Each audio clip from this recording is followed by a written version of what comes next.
गरीबों का खून चूसने का काम किया, उन गरीबों के अधिकारों को लूटने का काम किया, राजनीति के जरिए अपनी जेब भरने का काम किया, अपनी संपत्ति बनाने का काम किया। गरीबों के पेट की रोटी की चिंता नहीं की कि वोट की सामने बहन बेटे की रक्षा तरह करनी है। मेरे लोगों, आपने वोट की ताकत नहीं समझी।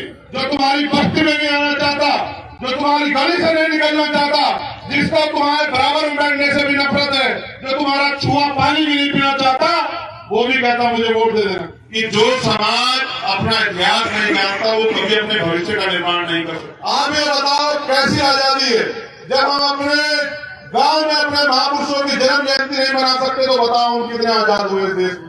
आपको राजनीतिक शक्ति प्राप्त करनी है, आपको सरकारों में जाना है, आपको अपने बच्चों के लिए पढ़ाई के लिए स्कूल खोलने 60,000 स्कूल बंद कराए सरकार ने 9 साल में। आज इलेक्शन नहीं होता तो आपको कोई कुर्सी पे बैठने नहीं देता। आज भी इतना जातिवाद है। क्योंकि मेरा आपका चुनावी रिश्ता नहीं है, मेरा आपका संघर्ष का रिश्ता है, मेरा आपका खून का रिश्ता है, मेरा आपका परेशानियों का रिश्ता है। जिस जिंदगी में आप हैं उसी जिंदगी को मैं जी के आया हूँ। अभी भी बड़ा समाज हमारा उसी जिंदगी को जी रहा है। तो मेरा आपका दिल का रिश्ता है और इस दिल के रिश्ते को हम लोग तब तक मजबूत रखेंगे जब तक हमारे अंदर आखिरी सांस है। क्योंकि ये लड़ाई अन्याय अत्याचार को खत्म करके शोषित वंचित वर्ग को अपने पैरों पे खड़े करने की लड़ाई है। और मैं अकेला इस लड़ाई को नहीं लड़ रहा हूँ। मेरे साथ पूरे देश के अंदर भीम आर्मी आजाद समाज पार्टी का एक समर्पित कार्यकर्ता जो अपने परिवार से दूर होकर सुख चैन त्याग करके रूखी सूखी रोटी खाके साधन के रूप में मोटरसाइकिल बस ट्रेन से पूरे देश में आंदोलन चला रहा है, वो सब साथी मेरे जितने जिम्मेदार हैं और मेरी जितनी ही जिम्मेदारी से समाज की लड़ाई को लड़ने का काम कर। सम्मानित साथियों, बड़े पैमाने पे यहाँ बहुजन समाज के लोग हैं।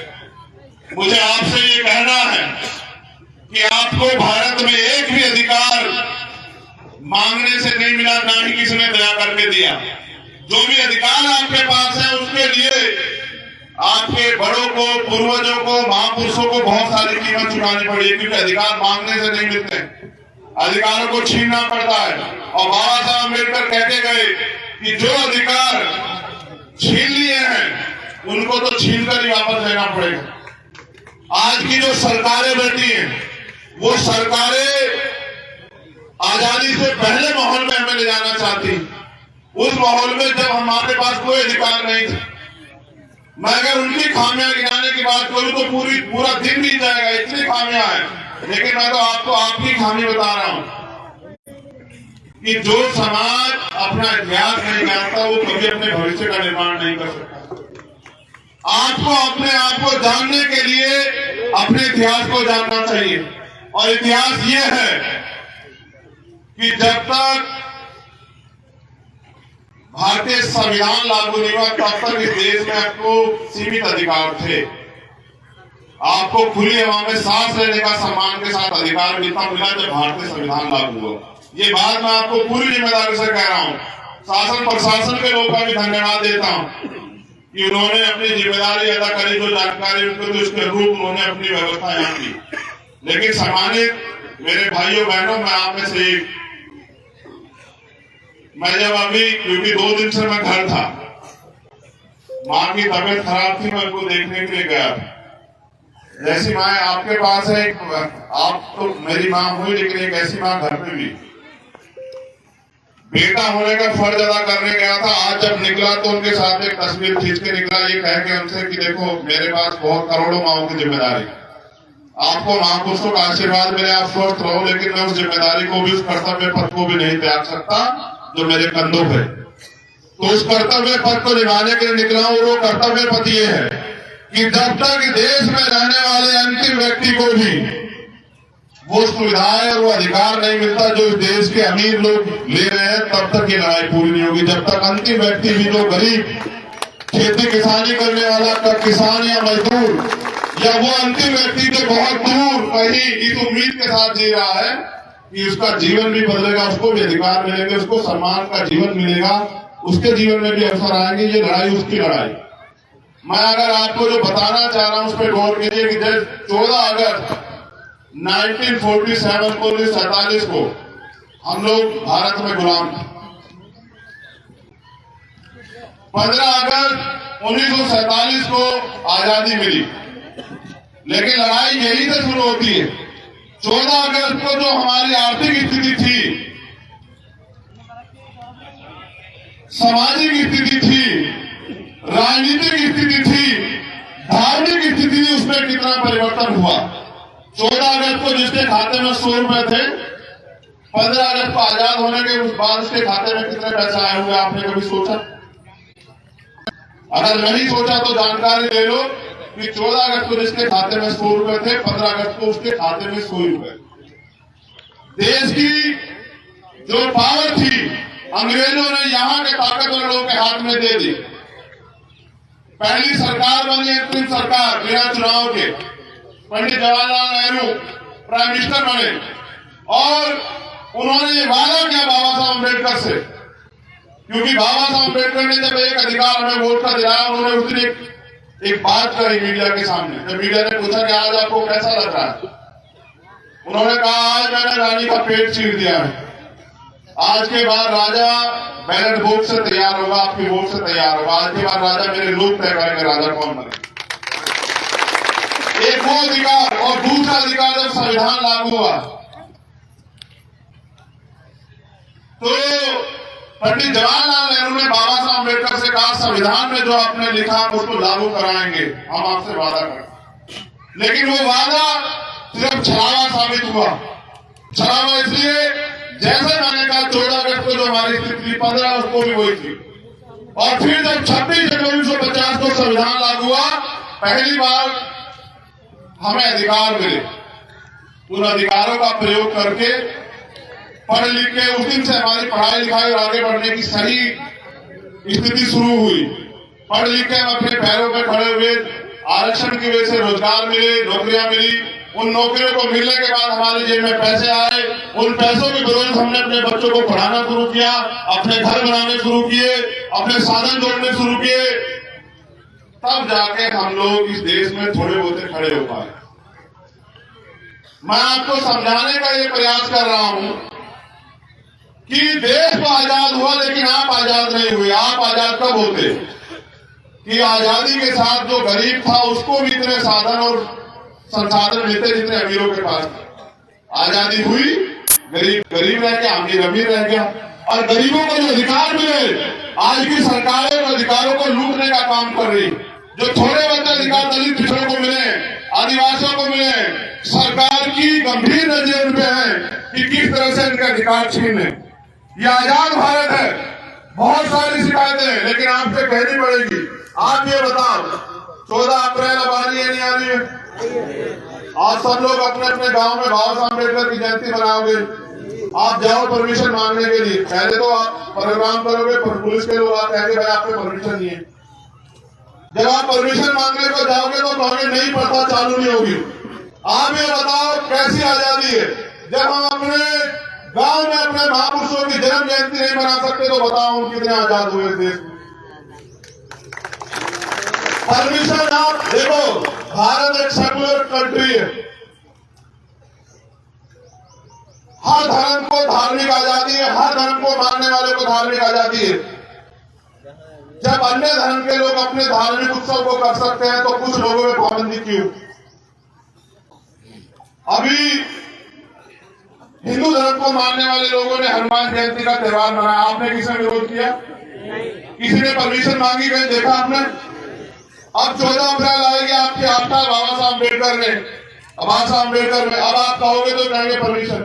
आप ये बताओ, अपने ही देश में, अपने प्रदेश में, अपने गांव में, अपने लोगों के बीच अगर हमें अपने महापुरुषों की जयंती मनानी तो हमें परमिशन की जरूरत है, दूसरे लोगों को नहीं, तो कैसी समानता है आप बताओ मुझे।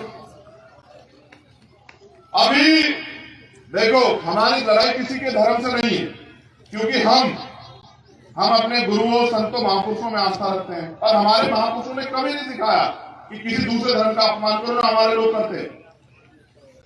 सब अपने धर्म का आयोजन करें। यहाँ सिख धर्म को मानने वाले लोग भी रहते हैं, इस्लाम को मानने वाले लोग भी रहते हैं, बौद्ध धर्म को मानने वाले लोग भी रहते हैं, यहाँ क्रिश्चियनिटी को मानने वाले लोग भी रहते हैं। तो सबके लिए नियम कानून एक बराबर होने चाहिए ना। एक को आप पूरी छूट दोगे और दूसरे को उसमें सरकारी खर्चा दोगे, पुलिस के अधिकारियों को ड्यूटी लगाओगे कि जाओ उनके पैर दबाओ, और दूसरे को आप अपने महापुरुषों को खून करने से रोक दोगे। इसलिए मैं सरकार से कहता हूं कि भाई ये दोहरा चरित्र नहीं चलेगा। अभी यहाँ तरावियां पड़ी किसने अपने घर में, मैं बिल्कुल जनरल बात बता रहा हूं उसको, ये बात मेरी यहाँ की स्थिति देख के समझ में आई। अभी यहाँ तरावियां पड़ी गई साथ बरेली में, बरेली का नाम मुरादाबाद, उन्होंने तरावियां पड़ी तो उनको नोटिस दे दिए। किस दिन पढ़े लिखे लोगों बैठो पुलिस के साथियों, तब फिर सवाल जवाब करके बताओ कि आपने जो नौकरी ली वो संविधान की वजह से मिली या सरकार की वजह से मिली। तो ये बताओ, कोई अपने घर में अगर अपना धार्मिक आयोजन करेगा तो आप कौन होते नोटिस देने वाले? भाई घर में हम लोग जो लोग हिंदू धर्म में आप रखते जागरण नहीं कराते क्या? धार्मिक कथाएं नहीं कराते क्या? कराते नहीं कराते? और भी तमाम तरह की चीजें कराते, सत्संग भी कराते, तो भाई फिर मुसलमानी को टारगेट क्यों करोगे आप? क्योंकि सरकार का राजनीतिक एजेंडा सेट होता है कि जितना मुसलमान का शोषण करोगे उतना जनता में कह पाओगे देखो हमने मुसलमान को ठीक कर दिया। मैं पूछना चाहता हूं कितना ठीक करना चाहते हो? तो पहले से ठीक है बेचारा, इतना ठीक है कि मेहनत मजदूरी करके थोड़ा बहुत पेट पाल रहा है, उसको आप सड़क पे लाना चाहते हैं? थोड़ा बहुत खड़ा होता है, सरकारों में बैठे लोग या अपना राजनीतिक एजेंडा सेट करने वाले लोग दंगा उंगा करा सब खराब कर देते हैं। मैं ये बात आपको इसलिए कह रहा हूं कि आज नहीं तो कल आपकी समझ में आएगा कि ये दंगा कराने वाले लोग अपने फायदे के लिए कराते हैं, आपको इससे दूर रहना पड़ेगा। और अगर आप इनके मोहरे बनोगे तो आपका नुकसान होगा, याद रखना, क्योंकि भीड़ किसी की धर्म और जाति नहीं पूछती है, समझ रहे हो? भीड़ जब निकलती है किसी की जाति धर्म नहीं पूछती है, और नुकसान हमेशा गरीबों को होता है। आपने दंगे में किसी नेता को मरते देखा आज तक? किसी नेता का घर जलते देखा? चलाने वालों के हाथ कभी नहीं जलते हैं, जलते किनके हैं? बुझाने वालों। समझ रहे हो? मैं बात आपसे अपने लोगों से कर रहा हूं कि आपका रास्ता कहां है? आपको संविधान को यहां लागू कराना है, आपको राजनीतिक शक्ति प्राप्त करनी है, आपको सरकारों में जाना है, आपको अपने बच्चों के लिए पढ़ाई के लिए स्कूल खोलने हैं। 60,000 स्कूल बंद कराए सरकार ने 9 साल में। साउंड प्राइमरी स्कूलों में किसके बच्चे पढ़ते हैं बताओ मुझे हाथ उठा के? अमीरों के बच्चे पढ़ते हैं, गरीबों के बताओ? किसके हाथ बच्चे पढ़ते हैं बताओ? गरीबों के स्कूल किसके लिए बंद हुए? अमीरों के लिए, गरीबों के लिए। और जब हम पढ़े लिखेंगे तो सवाल कैसे करेंगे? हमें जानकारी कैसे मिलेगी कि देश में क्या चल रहा है? सरकार स्कूल क्यों बंद कर रही है? इसलिए कि गरीब के बच्चे ना पढ़े। लड़ाई यहां से शुरू हुई कि जब एक गरीब व्यक्ति, उसकी बेटी, उसकी माँ, उसकी पत्नी, उसकी बहन, उसका बच्चा सरकारी अस्पताल के बाद दम तोड़ देता, लड़ाई यहां से शुरू होती है। क्या उसको इलाज कराने का अधिकार नहीं है भारत में? पैसे वालों का इलाज होगा और गरीब लोग सड़कों पे दम तोड़ेंगे। लड़ाई जब तक गरीबों को भी अमीरों जैसा इलाज नहीं मिलता बराबरी का, तब तक लड़ाई जारी रहेगी। इसलिए और ये होगा क्या? देखो मैंने आपको बताया कि देश तो आजाद हो गया, लेकिन आजादी तब मिली जब संविधान लागू हुआ। असल आजादी कब होगी? जब छात्रों में हिस्सेदारी मिलेगी। हम बार बार कहते हैं सरकार को जातिगत जनगणना करा दो, पता लग जाए किसकी कितनी जनसंख्या है और किस जाति के पास कितने रिसोर्स हैं, किसके पास कितनी नौकरियां हैं, किसके पास कितनी जमीन है, किसके पास कितना बिजनेस है। असल होना चाहिए था। आप भी सुनो मीडिया के लोग, जिस दिन देश आजाद हुआ हमें करना चाहिए था, अगर ईमानदार लोग कुर्सी में बैठते तो अंतिम व्यक्ति को भी साधन प्रोवाइड करवाते। जैसे पिता अगर संपत्ति बांटता है तो कैसे बांटता है? अगर उसकी जेब में 100 रुपए और 4 बच्चे तो 25-25 बांटेगा ना, बराबरी तभी हुई ना। तब होता, तब आप गैर बराबरी की खत्म करने की बात करते और हमारे अधिकारों पे गलत बयानबाजी करते। जिस देश आजाद हुआ आपने गरीब को भी वही साधन दिए थे जो आपके पास, फिर आप रेस की लाइन खींचते, फिर आप कहते जो आगे बढ़ पाया कि वो सही है, जो नहीं बढ़ पाया वो सही नहीं। इसलिए मैं आपसे कह रहा हूं कि देश आजाद हुआ, संसाधनों में वितरण नहीं हुआ, ना हमें जमीन मिली, ना हमें पैसे मिले, ना हमें रोजगार मिला, ना नौकरी मिली। कुछ भी नहीं मिला। इस बात को बाबा साहब अम्बेडकर समझते थे, उन्होंने आरक्षण की व्यवस्था इसलिए की कि कल जो कुर्सी में बैठे, उसी कुर्सी में बैठे लोग हैं, वो गरीबों के बच्चों को नहीं पढ़ने देंगे। और अगर आज आरक्षण नहीं होता तो आपको कोई कुर्सी पे बैठने नहीं देता। आज भी इतना जातिवाद है। इसका नमूना देखना हो तो ये देखो आप, अभी जो शायद मेरठ में हुआ, एक वाल्मीकि समाज के परिवार की शादी थी और ताकतवर व्यक्ति ने मना कर दिया कि मैं अपना वो नहीं दूंगा बैंकट हॉल। जब पता लगा जाति क्या होती है, जब उनको पता लगा कि वो शादी वाल्मीकि समाज की है, तो उसने मना कर दिया। ये बात मैं आपसे इसलिए कह रहा हूं क्योंकि जाति जो है वो जाति नहीं है। जाति आपके साथ रहेगी, आप अधिकारी कर्मचारी बन जाओ। अच्छा, आप सबकी लड़ाई लड़ते हैं, अपर कास्ट में भी अगर किसी के साथ अन्याय होगा हमारे पास आएगा, लड़ते हैं, लेकिन नेता तो अपनी जाति के बच्चे ना। आज भी लोग मीडिया क्या लिखेगी, हमें दलितों के नेता ये लिखेगी ना, कभी ये लिखेगी सबके नेता नहीं लिखेगी ना, यही कहेगी ना, और दूसरे लोग सबके नेता हो जाएंगे। मैं आपको ये बताने के लिए आया हूं कि सरकारी नौकरियां खत्म हो रही है, सरकारी स्कूल बंद हो रहे हैं, एजुकेशन का बजट खत्म हो रहा है, हेल्थ का बजट कमजोर पड़ रहा है, देश की जीडीपी गिर रही है, बेरोजगारी की दर बढ़ रही है, भुखमरी में हम टॉप पे जा रहे हैं। ये इसलिए हो रहा है क्योंकि भारत में केंद्र में और स्टेट में जो उत्तर प्रदेश में सरकार है वो चंद पूंजीपति ताकतवर लोगों की सरकार है, उसका गरीबों से कोई लेना देना। अगर गरीबों को अपनी लड़ाई को आगे बढ़ाना, अपने अधिकार सुरक्षित रखने हैं तो उनको अपनी लड़ाई को मजबूत राजनीतिक रूप से करना पड़ेगा। मैं कभी आपके बीच में नहीं आया, मैं तो धन्यवाद करता हूं क्षेत्र का कि जब ललित यहां से लड़े, आपने 2-3 गांव ये पड़ते 1100 वोट उनको दिए, उन्होंने मुझे भी बताया। मैं दोनों हाथ जोड़ के धन्यवाद देता हूं कि आपने गरीबों के बच्चों पे भरोसा किया, दिल से धन्यवाद करता हूं। लेकिन जो अधिकार भारतीय संविधान देता है उनको लागू कैसे कराओगे अगर आपके पास राजनीतिक शक्ति नहीं? कानून कहां बनते हैं? कानून विधानसभाओं में बनते हैं, लोकसभा में, सड़कों पे नहीं बनते हैं। जब तक विधानसभा और लोकसभा में आपके लोग नहीं जाएंगे तब तक आपके हित के लिए कानून कहां बनेगा। और जो कानून बने हुए हैं उनको लागू कराने के लिए चाहिए राजनीतिक शक्ति। जब आपके लोग कुर्सी में बैठे होंगे तो कानून पालन कैसे होंगे? तो आप इस देश में कब तक भुखमरी, बेबसी, लाचारी, गरीबी के साथ जीना चाहते हैं? क्या आपके मन में पीड़ा नहीं कि खत्म होनी चाहिए? कितने लोग चाहते हैं कि किसानों की, मजदूरों की, गरीबों की समस्याएं खत्म होनी चाहिए? हाथ खड़ा करके बताओ। नहीं, दोनों हाथ छोड़ो, एक हाथ से मजा नहीं आ रहा, लग रहा है कि उत्साह कम है तुम लोगों में। वो खड़े लगे रखो 1 मिनट, मैं नहीं मानूंगा तुम्हारी बात को अगर तुम 1 मिनट हाथ नहीं खड़े करके रखो। अच्छा, नीचे करो, तुम्हें कष्ट तो नहीं देना है। देखो, मैं रोज ही रहता हूं लोगों में,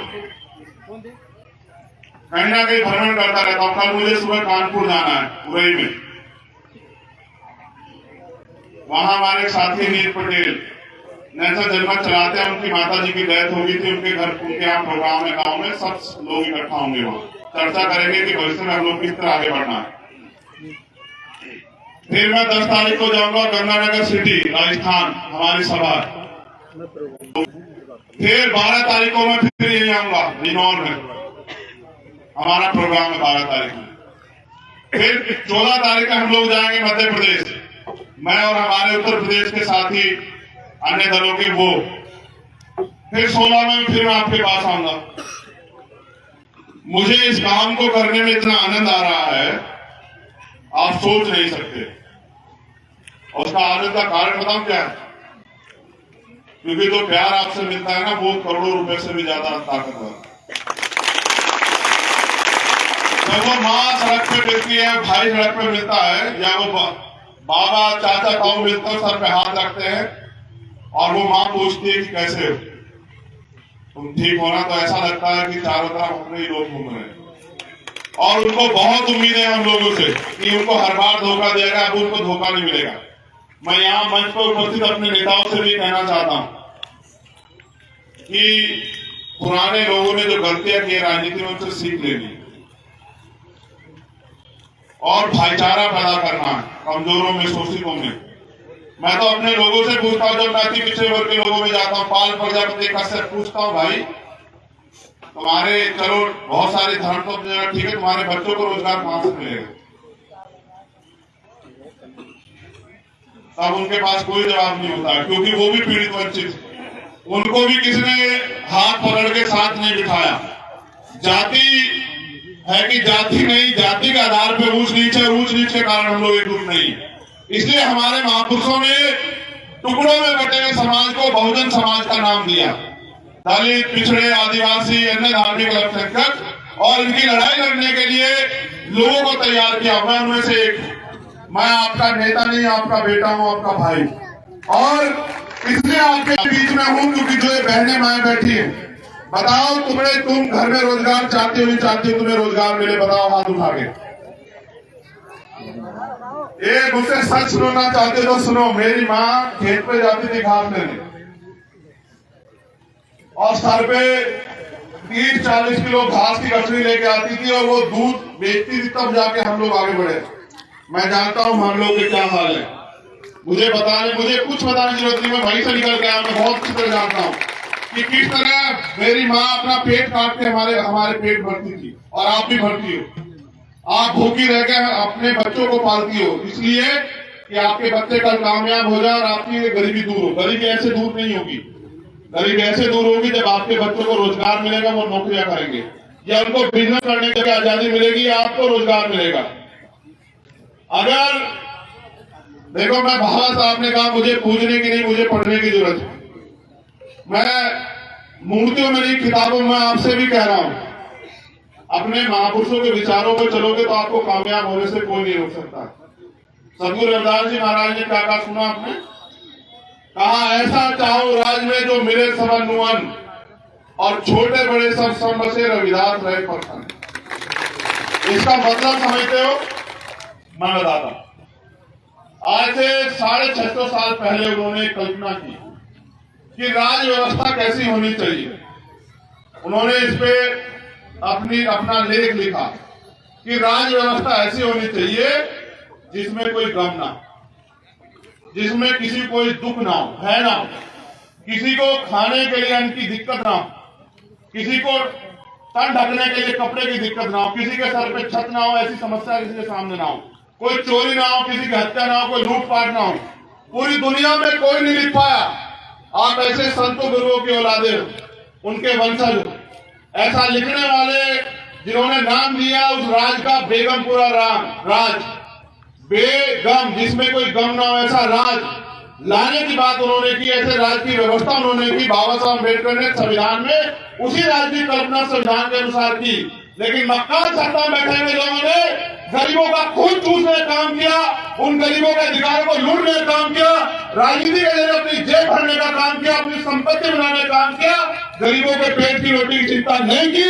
इसलिए आज भी गैर बराबरी है, और ये गैर बराबरी तब तक रहेगी जब तक आप अपने पैरों पर नहीं खड़े होंगे, या फिर आप अपने बीच के लोगों को इतनी ताकत देकर नहीं भेजोगे कि वो आपकी समस्याओं को खत्म कर सके, उनका हल निकाल सके। आप भूख से मरते हो, आप समस्या का सामना करते हो, मेहनत मजदूरी करने के लिए चौक पे जाकर सुनो, मेरे लोगों में बताता हूं तुम्हें सच क्या है। दुनिया में पशु पक्षी बिकते हैं, यहाँ इंसान बिकते हैं। हर शहर के कस्बे के चौराहे पे जाओ, मेरे लोग जाते हैं सुबह मेहनत मजदूरी करने के लिए, अपने आप को बेचने के लिए कि कोई आएगा खरीदार 400-450 रुपए में खरीद के लेके जाएगा। आधों को रोजगार मिल जाते, आधे बेकार आते हैं घर, वो बिक भी नहीं पाते, और फिर वो पूरे दिन तसला उठाते, मेहनत मजदूरी करते हैं, पसीना यहाँ से लेके पैरों तक छूता है, तब जाकर उनके बच्चों को रोटी मिलती है। मिला है देश में। बाबा साहब ने भी कहा कि ये वोट तुम्हारी जिंदगी बदल देगी। माननीय काशीराम साहब ने भी कहा कि वोट की रक्षा हमें बहन बेटे की रक्षा की तरह करनी है। मेरे लोगों, आपने वोट की ताकत नहीं समझी। जिस दिन आप अपनी वोट की ताकत समझोगे, बड़े से बड़ा तानाशाह सोचो। जब चुनाव आता है, बड़े से बड़ा ताकत में आपके पेट सुना आता नहीं आता, बताओ मुझे। आपसे भी कहता, तुम मेरी बहन हो, चाची हो, ताई हो, भाभी हो, मुझे वोट दे देना। जो तुम्हारी बस्ती में नहीं आना चाहता, जो तुम्हारी गली से नहीं निकलना चाहता, जिसको तुम्हारे बराबर में बैठने से भी नफरत है, जो तुम्हारा छुआ पानी भी नहीं पीना चाहता, वो भी कहता मुझे वोट दे देना। ये बाबा साहब की वोट की ताकत है, याद रखो मेरी बात। अगर इस वोट का आपने गलत प्रयोग किया तो आपकी आने वाली नस्लें यहाँ मोहताज हो जाएंगी, गुलाम। और अगर इस वोट का सही आपने इस्तेमाल किया तो आप इस देश में वो राज ला पाओगे जो मैंने कहा। हमारी लड़ाई किसी जाति धर्म से नहीं, हमारी लड़ाई उन लोगों से है जो गैर बराबरी की व्यवस्था को स्वीकार करते हैं और नफरत फैलाने का काम करते हैं। ये मुल्क सबका है। अगर किसी के साथ भी अन्याय हो रहा तो हमारा जमीन गवाही नहीं देता कि हम चुप रहें। अभी मैं फिर कह रहा हूं, अभी एक बच्ची कार्तिक वो पूजा भी वहां राजस्थान में, मेरे पास फोन आया परसों कि भैया आ जाओ। ईमानदारी से मेरा दिल था कि मैं वहां चला जाऊं, मगर मैंने सोचा कि आप लोगों को बुरा लगेगा जब प्रोग्राम रखा हुआ है। उसको 10 टुकड़ों में उसकी हत्या कर दी। हमारी टीम वहां मौके पे चली गई, आंदोलन किया, तब जाके उसको न्याय मिलने की उम्मीद जग रही। उसके परिवार ने मुझे कहा कि भाई आप आ जाओ। मैंने राजस्थान के लोगों से भी कहा भादरा की सभा में कि अगर आप गलत चयन करोगे, गलती कर बैठोगे तो जो 5 साल अन्याय होगा उसके जिम्मेदार आप खुद होंगे, मुझसे मत कहना। अगर आपने गलत चयन कर लिया पैसे के चक्कर में, किसी उपहार के चक्कर में, शराब के चक्कर में, तो आपके बच्चों के जो कत्ल अन्याय होंगे उसके जिम्मेदार आप खुद होंगे। आपके जो अधिकार छीने उसके जिम्मेदार आप खुद होंगे। ये मेरी मां बहनी बैठी है, मुझे एक बात का जवाब दो, पैसे वालों के चक्कर में अपने इस गरीब बेटे को भूल तो नहीं जाओगे तुम? बताओ। नहीं, दोनों हाथ उठा के बताओ, एक हाथ से नहीं मारूंगा मैं बिल्कुल भी। मैं बड़ा सतर्क हो गया हूं पिछली बार के बाद। देखो, अगर अमीरों को गरीबों की चिंता होती तो कोई गरीब रहता क्या? बताओ।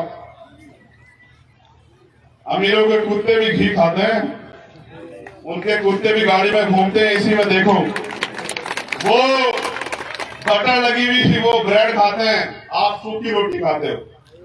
इस देश में कुत्ते बिल्लियों की इज्जत है, इंसानों की नहीं। सड़क पे अगर कोई इंसान मर जाएगा तो आदमी वीडियो बना लेगा, उसको उठा के अस्पताल में भेजेगा। कोई अगर पशु को नुकसान हो जाएगा तो दिखावा करने के लिए, क्योंकि ढोंगी हम लोग, तो उस पशु के पास खड़े होकर वीडियो, उसके पैर वो दवा ववा करते हुए दिखाएगा कि देखो मैं कितना पशु प्रेमी हूं। लेकिन जो जीव, इंसान अपनी मौत के लिए और जिंदगी के बीच लड़ रहा है उसको नहीं उठाएगा। हम यहाँ ढोंगी लोगों में रहते हैं। मैं आपसे भी कह रहा हूं, पहले माओ से पूछ लू, नहीं पूछ लू? एक बार पूछ लू, बताओ, साथ दोगी नहीं दोगी? बताओ, दोनों हाथ उठा के बताओ।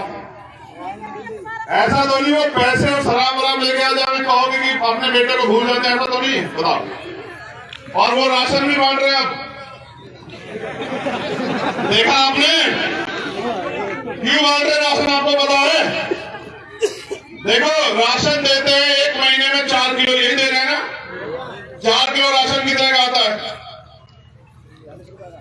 100 रुपए का, 200 का आता होगा। और वोट कितनी कीमती है? करोड़ों रुपए से महंगी। और कैसे मिली? आपके महापुरुषों ने अपने 4 बच्चे कुर्बान किए अपने सुख से, तब मिली ना। तो इस वोट को अगर दुश्मन को दे तो क्या होगा? जो अन्याय होगा उसके जिम्मेदार हम खुद हो जाएंगे। ठीक है, उससे बड़ी बात बताता हूं, मैं बताता रहता हूं सब चीजें। मेरा काम ही ये नेतृत्वकर्ता के जरिए कि आपको जानकारी दूं। आप माचिस खरीदते हो घर में? माचिस, टूथपेस्ट, साबुन, इन सब पे टैक्स जाता है। अब जीएसटी 28% है। अगर कोई सामान 10 रुपए का है तो 2 रुपए 80 पैसे टैक्स लेती है सरकार। एक आदमी अपने 1 महीने खर्चे में 1000 रुपए ज्यादा का टैक्स सरकार को देता है। सरकार उस 1000 रुपए में से 200 रुपए का राशन हमें देती है, 800 अपनी जेब में रख लेती है, और सरकार एहसान करती है कि हम आपको राशन दे रहे। मैं आपको बताता हूं कि बाबा साहब अम्बेडकर का संविधान अंतिम व्यक्ति को भी रोटी, कपड़ा, मकान की गारंटी देता है। अगर आपको नहीं पता तो पढ़ के देखो कि हर प्रदेश में रहने वाले अंतिम व्यक्ति को भी रोटी, कपड़ा, मकान सरकार देगी। जिम्मेदारी, क्योंकि सरकार जो बजट हो, सरकार के पास जो पैसा होता है ना, वो मेहनत मजदूरी करके नहीं लाते, अपने बिजनेस से नहीं लाते। वो जो हमारे टैक्स का पैसा होता है, house tax, sale tax, GST, तो सेल टैक्स तो बंद हो गया, जीएसटी, इनकम टैक्स, तमाम जो हमारे टैक्स हैं, और जो प्राकृतिक रिसोर्स है उससे जो पैसा इकट्ठा होता है उसको कोष बोलते हैं। उसी कोष को हम बजट के रूप में लेना और देना करते हैं, जनता से लेते हैं और जनता को देते हैं। सोचो, कोई बहन है पढ़ी लिखी है जो 12वीं पास हो, खड़े हो जाए, एक बार खड़े हो जरूर। अगर मैं तुझसे 1200 रुपए लूं और तुझे 200 रुपए वापस कर दूं, तो तू मेरी एहसानमंद होगी या मैं तेरा एहसानमंद हूं? किसका किसके ऊपर उधार है बता। मैं तुमसे 1200 रुपए लेता हूं और तुम्हें 200 रुपए देता हूं, 1000 रुपए रख देता हूं। मैंने तुमको जो दिया तुमने मुझे दिया, बताओ बहन, तुमने मुझे दिया ना। हम सरकार को ऐसा कर रहे हैं, हम सरकार को पैसा देते हैं, सरकार हमें हमारे देने का भी आधा पैसा देती है और एहसान दिखाती है। तुम्हें इसलिए बता रहा हूं कि लोग कहते हैं राशन ले रहे हो, मुख्यमंत्री जी और प्राइम मिनिस्टर की कोई मेहनत मजदूरी नहीं करते भैया, समझ रहे हो? जब तुम्हारा आदमी मुख्यमंत्री बन जाएगा तब उस सारे पैसे को तुम्हारे लिए लगाएगा कि तुम अपने पैरों पे खड़े हो पाओ, अच्छे स्कूल बने, अच्छे हॉस्पिटल बने, रोजगार मिले, रोजगार भत्ता लागू हो, जमीनें मिले। ठीक है, इसलिए कह रहा हूं कि अपनी ताकत बना। मेरा क्या है, मेरे जैसे लोगों का काम है आपको समझाना। जब हम समझाने जाएंगे तो बहुत सारे लोग की नजरों में भी आएंगे, उनका काम होगा वो आपको गुमराह करेंगे। आपका काम है कि उनकी बात को सुनकर गुमराह नहीं होना। दुश्मन क्या करेगा अच्छा बताओ? आपको मिसगाइड करेगा ना, गुमराह करने काम करेगा। मैंने कोई बात अब तक ऐसी बताई जिसमें आपका नुकसान हो? बताना जरा मुझे। तो मैंने आपके नुकसान की बात तो नहीं बताई। अगर आपको रोजगार मिलेगा, कितने नौजवान हैं यहाँ जो बेरोजगार घूम रहे हैं? हाथ खड़े करो।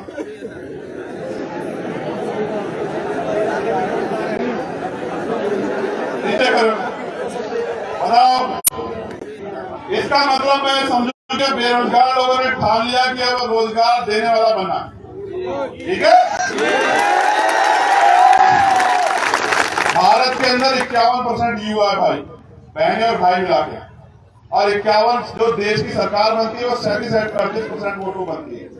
अगर ये 51% लोग भी अपने भाग्य का फैसला करने के लिए अपनी वोट को एकजुट कर दे तो ये युवा ही सरकार में आ जाए।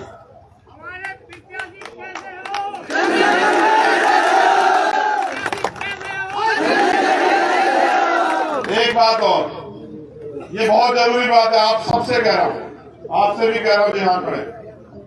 देखो भाई, उनके पास बहुत बड़े टीवी चैनल है, रोज उनका प्रचार होता है ना, बड़े बड़े अखबारों में उनके विज्ञापन आते हैं, उनके पास बड़े बड़े बैनर हैं, तमाम तरह की चीजें प्रचार प्रसार करने के लिए। मेरे पास आपके लिए कोई, आपके अलावा कोई नहीं। यहाँ जो लोग आए, क्या किसी को किसने पैसा दिया है?